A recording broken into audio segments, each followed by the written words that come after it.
Carlo Ancelotti s'est présenté en salle de presse à la Ciudad Real Madrid pour offrir son analyse approfondie du prochain affrontement entre le Real Madrid et Barcelone. Ce match très attendu, considéré comme l'un des moments forts de la saison, se jouera dans l'emblématique stade Santiago Bernabéu, samedi à 21h. Ancelotti, conscient des enjeux élevés de ce classico, a souligné l'importance de cette rencontre non seulement pour la course au titre, mais aussi pour l'honneur des deux clubs, qui cultivent une rivalité historique. Voici en intégralité les réponses données par le technicien italien aux questions des journalistes qui l'ont interrogé sur divers aspects tactiques et sur la préparation de son équipe avant ce duel crucial. Nous préparons le match pour être bons avec et sans ballon.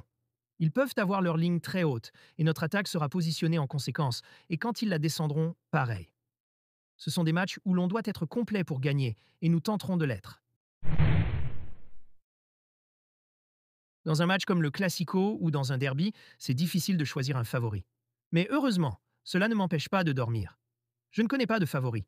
Cela dépendra de la dynamique du match.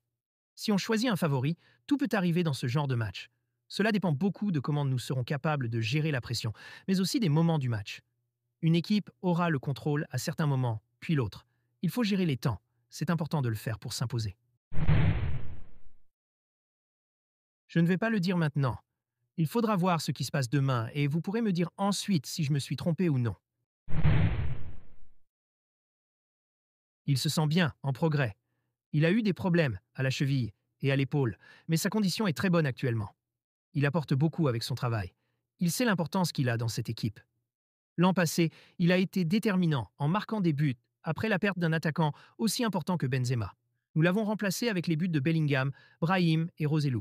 Cette année, nous en avons moins besoin, car un joueur qui peut marquer 30, 35 ou 40 buts est arrivé. C'est bien s'il marque des buts, mais ce dont nous avons besoin, c'est son travail. Nous sommes satisfaits car il a déjà marqué des buts. Il est important pour l'équipe. Même s'il n'a pas marqué contre Dortmund, il a participé aux 2 premiers buts. Il retrouve petit à petit son meilleur niveau. Personne n'est pressé avec lui et nous sommes satisfaits de ce qu'il fait. Il a toute la qualité pour être encore meilleur. Rien de spécial. Il a l'expérience et il a joué de nombreuses fois face à Barcelone. Il sait ce qu'il doit faire. Il préparait le match avec toute sa tranquillité. Il a une grande confiance en sa qualité et il apportera demain, comme il l'a toujours fait. Parfois, il est meilleur que d'autres fois, mais je sais qu'il apportera demain à l'équipe. Il a commencé brillamment sa carrière. J'adore sa manière de jouer et son attitude. C'est un joueur dangereux, mais il ne faut pas trop se concentrer dessus. Il faut prendre en compte la qualité de l'adversaire, mais il faut rester plus concentré sur ce que nous allons faire. C'est une équipe que nous respectons, car elle joue très bien, et tout le monde le reconnaît. Il a très bien commencé la saison. Les critiques, ça ne me gêne pas. Je les comprends. Je n'y prête pas trop attention. Je veux clarifier mes idées et ensuite les expliquer de la meilleure façon possible aux joueurs. J'aime partager avec eux quelle peut être la stratégie idéale pour chaque match. Nous tenterons de la prolonger, mais c'est difficile de le faire tout au long des 90 minutes. La seconde période contre Dortmund a dit beaucoup de choses et l'objectif est d'être tout aussi bon ensemble. Il a un peu changé de philosophie. Son jeu a changé. Il est plus direct. Je ne veux pas le comparer à Xavi. Pour moi, il a fait un travail fantastique, à sa manière et avec ses idées. Nous avons perdu quelques fois contre l'équipe de Xavi. Désormais, Barcelone est différent, et nous le respectons tout autant que quand Xavi était là.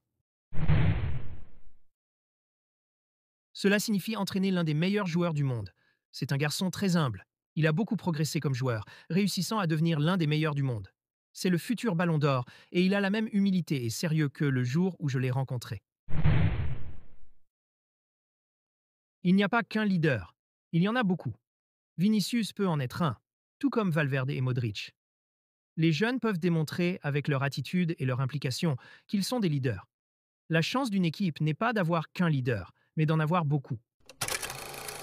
Merci d'avoir suivi cette analyse. Si vous avez apprécié, n'oubliez pas de vous abonner à la chaîne pour ne rien manquer des prochaines vidéos et analyses du monde du football.